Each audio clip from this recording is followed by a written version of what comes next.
Halo semua, selamat datang kembali di channel YouTube saya, Charles Lee. Bagaimana kabarnya buat kawan-kawan semua? Saya harap kawan-kawan semua dalam kondisi baik ya. Kemudian portofolionya bisa growth dan tetap hasilkan cuan dari pasar modal Indonesia. Mohon maaf sekali ya buat teman-teman semua karena saya tidak terlalu aktif ya untuk membuat video belakangan ini ya. Jadi beberapa bulan kemarin dengan kesibukannya, jadi kita belum sempat untuk membuat analisa saham ya. Jadi buat teman-teman yang masih stay, masih menyimak, saya ucapkan terima kasih banyak atas kesetiaannya ya. Nah sekarang saya akan coba untuk buatkan untuk analisa saham. Nah pada kesempatan kali ini saya akan membahas dua saham yang akan membagikan dividen ya di akhir tahun ini. Saham apa saja? Saham ini teman-teman sangat familiar ya. Salah satu saham big caps perbankan di Indonesia, kemudian salah satu tambang juga yang besar ya. Yang pertama ada BBRI atau Bank Rakyat Indonesia Tbk ya. Yang kedua ada Adaro Energi ya, yang juga akan membagikan dividen di akhir tahun ini. Nah pertanyaannya, berapa besaran dividennya? Kemudian apakah teman-teman masih bisa entry untuk posisi sekarang atau ambil posisi sekarang atau bagaimana? Dan buat teman-teman yang sudah keep atau sudah punya saham ini, apakah layak untuk dijual dulu atau bagaimana ya? Jadi pastikan teman-teman tonton video ini sampai selesai. Sekali lagi ya, disclaimer on, ini berdasarkan analisa dan pandangan dari saya. Oke. Tanpa berpanjang lebar ya, kita langsung masuk ke pembahasannya. Untuk yang pertama kita bahas adalah BBRI, Bank Rakyat Indonesia. Seperti biasa untuk chartnya kita pakai trading view ya. Nah sebelum kita masuk ke chart, kita cek dulu beritanya ya. Ini seperti biasa kita pakai cnbcindonesia.com ya. Adro dan BRI tebar dividen akhir tahun. Segini jumlahnya. Ini cukup baru ya beritanya, di tanggal 21 Desember 2023. Nah, kita simak beritanya di sini ya. Investor bisa mendapatkan kado manis akhir tahun dari pembagian dividen interim ya dari sejumlah emiten. Jadi teman-teman bisa tahu ya, ada beberapa emiten yang akan membagikan dividen di akhir tahun. Nah salah satunya adalah BBRI atau Bank Rakyat Indonesia Tbk Persero ya. Nah menurut keterbukaan informasi di Bursa Efek Indonesia, BBRI berencana membagikan dividen interim tahun buku 2023 sebesar Rp84 per lembar saham. Jadi teman-teman bisa tahu ya dividennya berapa nih? Dividennya Rp84 per lembar saham. Apakah besar? Tunggu dulu ya, nanti kita coba hitungkan. Nah, adapun periode perdagangan saham dengan hak dividen interim atau KAMDIT-nya ya, untuk pasar reguler dan negosiasi itu Jumat tanggal 29 Desember 2023. Jadi di akhir penutupan bursa ya, tanggal 29 itu di akhir, jadi pas Jumat juga ya. Jadi di akhir penutupan bursa. Jadi kalau teman-teman punya saham BBRI sampai dengan akhir penutupan bursa tahun 2023, maka teman-teman berhak ya.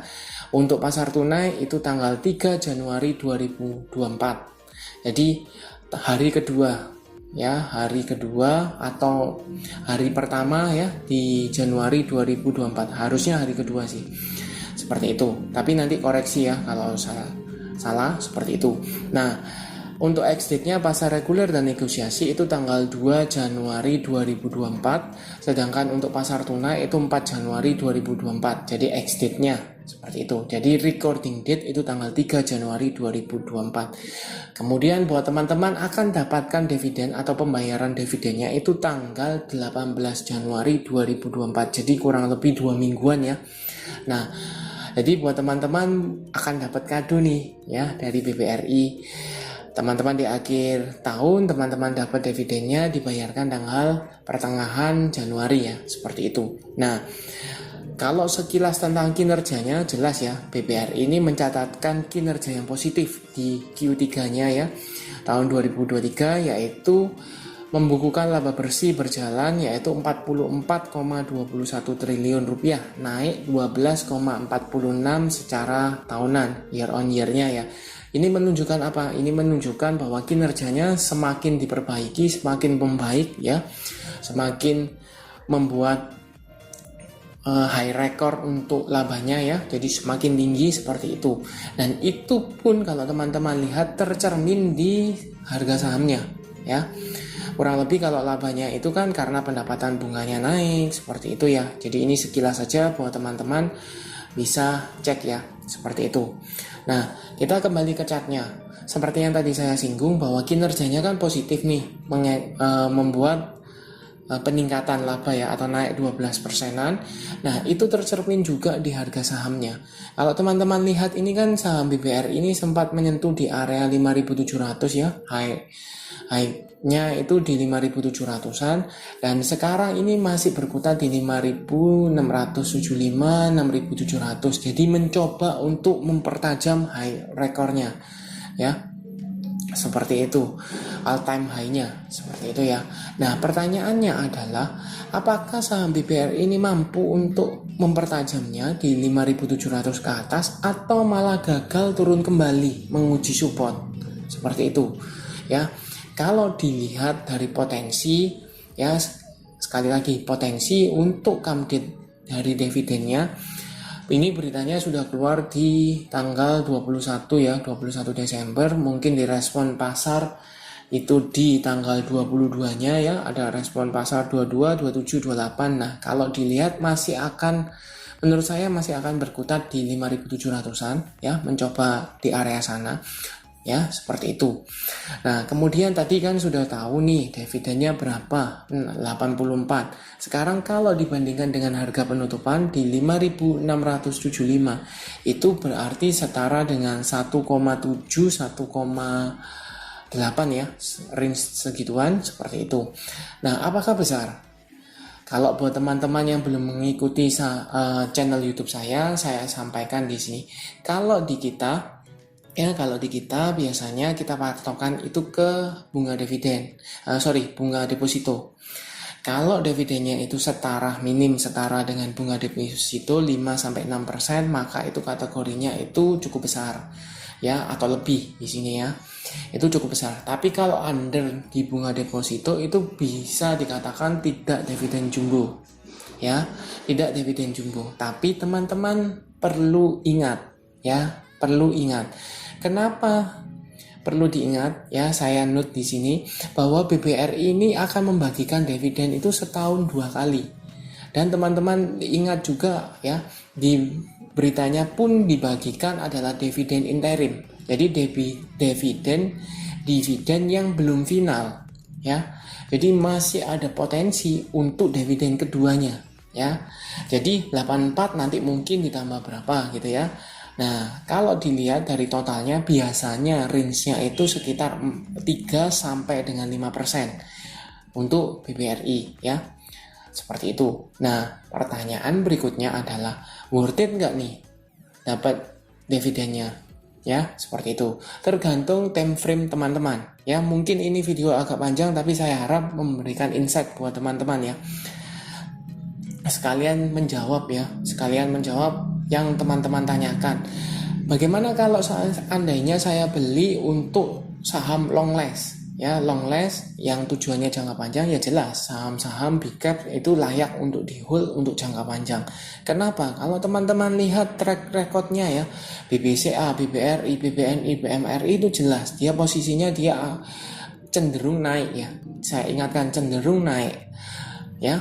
Dari tahun ke tahun cenderung naik, tapi belum tentu tiap tahun pasti naik ya. Berapa persen itu belum tentu, tapi cenderungnya dia akan naik. Jadi kalau teman-teman beli sekarang, kemudian teman-teman untuk jangka panjang bisa bukan dipastikan, hampir ya. Kalau tidak ada halangan seperti misalnya COVID gitu ya, maka harusnya dia akan cenderung mengalami penguatan ya, sehingga floating profit seperti itu. Kemudian di sisi lain adalah teman-teman juga dapatkan capital gain-nya, teman-teman juga dapatkan dividennya ya, seperti itu. Jadi untungnya kalau teman-teman invest di saham-saham yang rutin bagi dividen, maka keuntungan teman-teman itu ada dua, capital gain sama dividennya. Nah, untuk dividen dari BBRI ini teman-teman 2 kali ya, sudah saya singgung tadi 2 kali, jadi cukup untuk bagus ya, istilahnya cukup untuk tambahan income buat teman-teman seperti itu ya. Jadi bagaimana kalau untuk tujuan jangka panjang? Jelas untuk tujuan jangka panjang masuk di angka berapapun ya, karena tujuannya jangka panjang itu akan lebih baik ya. Maksudnya gimana? Karena tujuannya jangka panjang, kecenderungannya dia naik cepat atau lambat dia akan melebihi dari harga belinya teman-teman ya, seperti itu. Cuman kalau teman-teman tahu nih technical analis ya, teknikal ya seperti itu, maka teman-teman bisa lebih mengatur porsi, dalam arti di sini cicil belinya di waktu-waktu yang lebih tepat seperti itu. Nah, pertanyaannya lebih tepat kapan ya? Paling gampang ya, paling simpel adalah dekat-dekat di support. Supportnya di mana? Di sini ada level ya terdekat 5.500, 5.600. Cuman kalau 5.600 ini range-nya cukup dekat, jadi lebih mudah untuk turun ya dari situ atau tersentuh seperti itunya. Bagaimana kalau mau lebih konservatif ya, di daerah EMA 50 ya. EMA 50-nya di mana? Di 5.350, EMA 200 di 5.200-an. Apakah menyentuh 5.200? Ya mungkin aja kalau seandainya koreksi dalam. Tapi seharusnya dia akan mampu menahan ya. Seperti ini, dia EMA 200-nya gagal, tapi tidak akan lama dia akan kembali lagi. Seperti itu. Ya. Nah, buat teman-teman sekarang yang mau mengincar hanya dividennya atau dividen hunter, apakah worth it? Menurut saya kalau tujuannya adalah dividen hunter, saya skip. Kenapa? Ingat, dividen yang dibagikan cuma 1,75 atau 1,8%. Relatif kecil. Bagaimana? Kalau teman-teman mau cari saham-saham yang dividennya cukup besar, di atas 5%, ada kok ya. Ada kok saham-saham yang dividennya lebih besar. Contoh, Adro, itu nanti juga akan lebih besar. Seperti itu. Jadi kalau teman-teman dividen hunter mungkin bisa alihkan ke emiten yang lain. Tapi kalau untuk tujuan invest atau teman-teman cicil beli, sangat layak ya. Ini disclaimer on. Kemudian kalau dilihat volume, relatif ya, volumenya cukup oke. Kemudian garis EMA cukup menunjukkan dia posisi uptrend ya. Nah, bagaimana untuk broker summary-nya? Ya, kita bantu cekkan broker summary-nya untuk 1 hari di hari Jumat kemarin ya. Untuk BBRI jelas ya, di sini yang jual ada Kaset, AK, CC, YU ya. Yang beli Kaset, AK, CC ya. Yang jual AK, CC, YP seperti itu. Nah, kenapa kok ada CC di sini? Itu nanti akan dibahas ya di lain waktu ya. Tapi bagaimana membacanya? Kalau di sini jelas dilihat ya, AK buang barang, walaupun kalau dilihat AK juga ada nampung di sini. Nah, kalau dilihat proporsinya jelas ya, masih inflow, masih tampungan ya, masih akumulasi cukup banyak di sini. Nah, bagaimana inflow asing? Jelas ya, di sini jelas bahwa dia masuk atau inflow asingnya, dana asingnya masuk. Menunjukkan apa? Asing masih percaya di kinerjanya BBRI ya, sehingga masih ada potensi untuk mengalami penguatan seperti itu ya. Jadi clear di sini. Oke, sekarang kita lanjut ke saham kedua ya. Untuk saham kedua tadi kan saya sempat singgung di awal bahwa kalau BBRI itu cenderungnya hanya 1,7-1,8%. Nah, ada nggak saham yang buat dividennya atau dapatkan dividennya tapi nilainya lebih besar nih daripada bunga deposito 5-6%? Jawabannya ada ya. Sahamnya apa? Emitennya apa? Adaro Energi Indonesia Tbk. Bukan satu-satunya, tapi yang kita layak untuk bahas kali ini adalah Adro ya. Seperti biasa, sebelum kita bahas chartnya, kita kembali ke beritanya. Adro Energi ya atau Adaro, menurut keterbukaan informasi di Bursa Efek Indonesia, Adro berencana membagikan dividen interim tahun buku 2023 ya sebesar 400 juta US dollar atau setara dengan 6,2 triliun rupiah ya, maka investor akan mendapatkan dividen interim sekitar 298 sen ya, atau kita bisa asumsikan dibulatkan ke bawah aja lah, yang di 200 rupiah lah per lembar saham. Loh, 200 rupiah nih, kecil nih, ingat dividennya BBRI hanya 48, maka secara nominal aja lebih besar ya.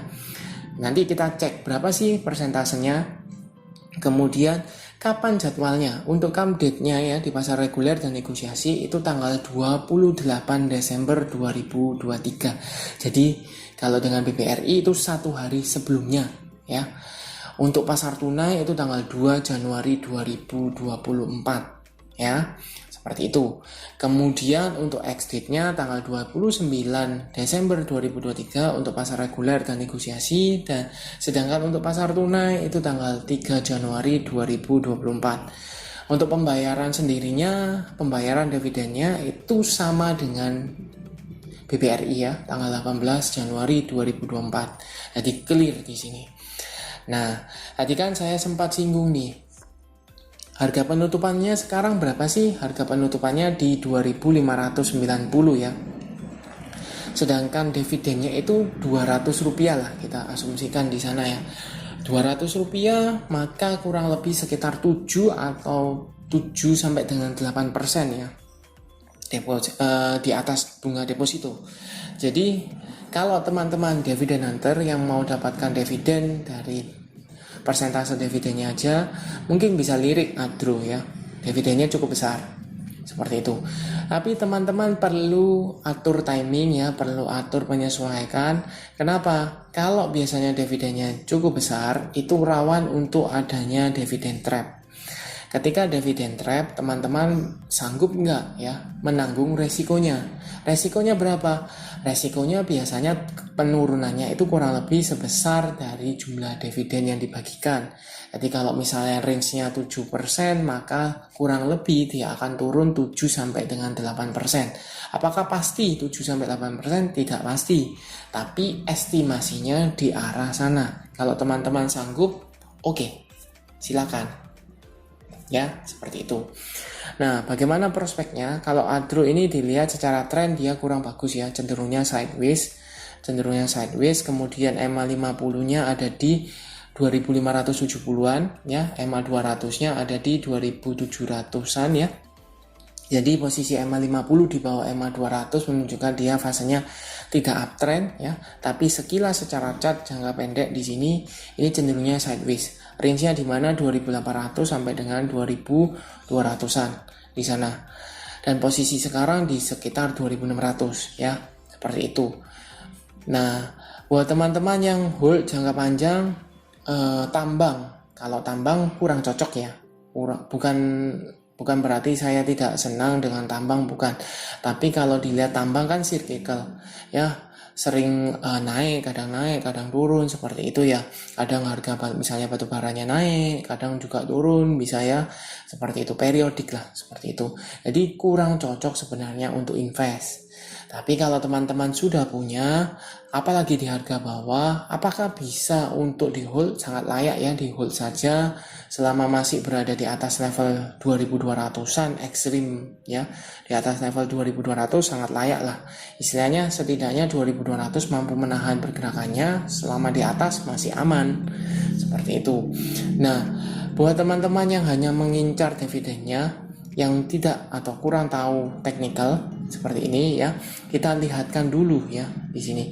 Dia posisinya ini dekat dengan EMA 50 ya. Jadi dia belum bisa dikatakan dia break ya, break di atas EMA 50 walaupun penutupannya di atas, tapi ini cenderung dekat. Jadi bisa jadi fast breakout ya. Seperti itu. Jadi masih sangat layak ditunggu apakah tanggal 28-nya ini atau tanggal mendekati come date-nya ini tidak ada bantingan ya. Seperti itu. Kalau ngincar dividen teman-teman mau hajar saja silakan. Cuman kalau saya sebaiknya teman-teman bisa tunggu di daerah lebih bawah Ya, kalau misalnya teman-teman yakin bahwa Adro ini akan rally naik, ya teman-teman bisa silakan spekulasi buy, secara persentase juga cukup oke seperti itu. Tapi kalau seandainya teman-teman mau dapat sahamnya, ya beli sahamnya tapi tanpa dividen, ya tanpa dividen, yang penting harganya murah, dapatkan dividen untuk misalnya periode berikutnya, maka teman-teman bisa manfaatkan ketika dividen trapnya. Ya, ini bocoran buat teman-teman. Ya, kalau teman-teman mau dapatkan sahamnya tapi tidak memperhitungkan dividen kali itu, maka teman-teman bisa entry di hari setelah dividennya atau ex-date-nya. Mungkin teman-teman bisa tunggu pas ex-date-nya atau 1 hari setelahnya. 1-2 hari itu biasanya akan bergejolak merespon ya, karena kepentingan dividennya sudah dapat. Biasanya investor itu sudah tidak ada kepentingan, maka mereka akan jual. Ketika jual tidak ada yang nampung, maka akan nekan harganya. Harganya tertekan, maka harganya akan turun. Seperti itu ya, analoginya seperti itu. Nah, kita coba cek broker summary-nya. Ini kita coba cekkan Adro ya. Kalau Adro kita teman-teman bisa cek di sini ya.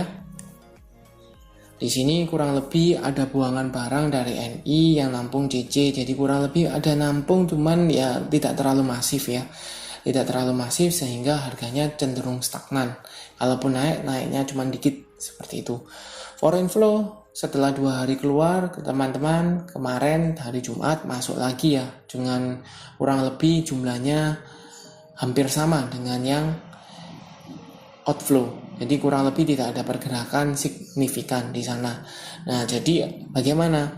Kalau tidak ada pergerakan signifikan berarti cenderungnya tidak ada pergerakan ya. Jadi dia cenderungnya stagnan.